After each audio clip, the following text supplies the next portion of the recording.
Hi hello வணக்கங்க. இது பூஜா லுப்ஸ் தமிழ் சேனலுக்காக உங்கள் எல்லாருமே வரவேற்கிறேன். இன்றைக்கி என்ன வீடியோன்னு பார்த்தீங்கன்னா, நான் பிரம்ம முகூர்த்த பூஜை ஸ்டார்ட் பண்ணி 21வது நாளுங்க. இன்றைக்கி நிறைவு நாள் பூஜை.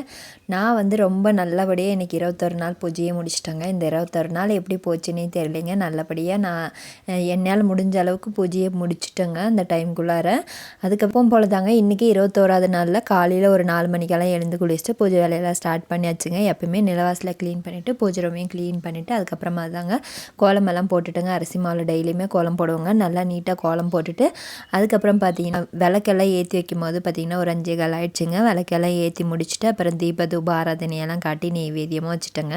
இந்த 21 நாள் பிரம்ம முகூர்த்த பூஜை யாருக்காக செஞ்சேன்னு பார்த்தீங்கன்னா எந்த மாதிரியான வேண்டுதல் வச்சுருக்கேன்னு பார்த்தீங்கன்னா, நான் நம்மளோட சப்ஸ்கிரைபர் ஒருத்தருக்காக தாங்க செஞ்சிருந்தேன். அவங்களுக்கு இந்த விஷயம் தெரியாது. அவங்க வீடியோ இன்னும் எதுவும் பார்க்கலன்னு நினைக்கிறேன். 21 நாள் பிரம்ம முகூர்த்த பூஜையும் முடிச்சுட்டேன். நான் அவங்க வந்து இது வரைக்கும் கமெண்ட் எதுவுமே சொல்லலை. ஆனால் அதனால் அவங்க வீடியோ பார்க்கலன்னு தான் அர்த்தம்னு நான் நினைக்கிறேன்.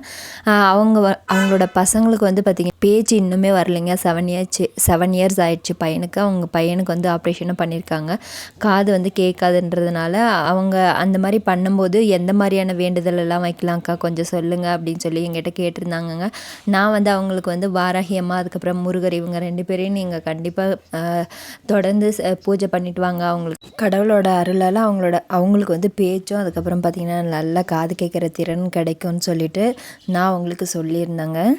இந்த விஷயத்தை நான் எதுக்காக உங்ககிட்ட சொல்கிறேன்னு பார்த்தீங்கன்னா, நாம் வந்து எல்லோரும் சேர்ந்து அவங்களுக்காக வேண்டிக்கும் போது ஒரு சின்ன ப்ரேயர் தாங்க அவங்களுக்காக செய்யும்போது கண்டிப்பாக அது வந்து அடுத்தவங்களுக்காக நம்ம அந்த ஏதாச்சும் ஒன்று வேண்டிக்கணும் ஏதாச்சும் கேட்குறோம் அப்படின்னா கண்டிப்பாக கடவுள் வந்து உடனே நடத்தி கொடுப்பாருன்னு என்னோட நம்பிக்கைங்க. ஏன்னா எனக்கு ஏற்கனவே இந்த மாதிரி நடந்திருக்கு. எனக்காக விட்டு நான் அடுத்தவங்களுக்காக வேண்டியிருக்கும் போது அது உடனே நடந்திருக்குங்க. அதனால தான் நான் உங்ககிட்ட எல்லாம் சொல்லியிருக்கேன். நான் வந்து இந்த மாதிரி பூஜையெல்லாம் செய்யும் போது பார்த்திங்கன்னா அதை வெளியில் சொல்லக்கூடாதுன்னு சொல்லுவாங்க. இருந்தாலும் ஏன் சொல்கிறேன்னு பார்த்திங்கன்னா, நம்ம எல்லோரும் வேண்டிக்கும் போது கண்டிப்பாக சீக்கிரமாக அது உடனே நடக்குங்க. நம்ம நார்மலாக ஒரு குழந்தைங்களுக்கு உடம்பு சரியில்லைனாலே நம்மளால தாங்க முடியறதில்ல. ஆனால் அவங்களுக்கு வந்து பார்த்திங்கன்னா இந்த மாதிரியான பிரச்சனைகள் எல்லாம் இருக்கும்போது அவங்க சாப்பிட முடியாது, நிம்மதியாக தூங்க முடியாது. அதனால் முடிஞ்ச அளவுக்கு நம்ம ஒரு சின்ன ப்ரேயர் வைக்கலாங்க. அவங்களோட பசங்களுக்கு வந்து நல்லா பேச்சு திறன் வரணும், அப்புறமேட்டு நல்லா காது கேட்குற திறன் கிடைக்கணும்னு சொல்லிட்டு கடவுள்கிட்ட வேண்டிக்கலாங்க.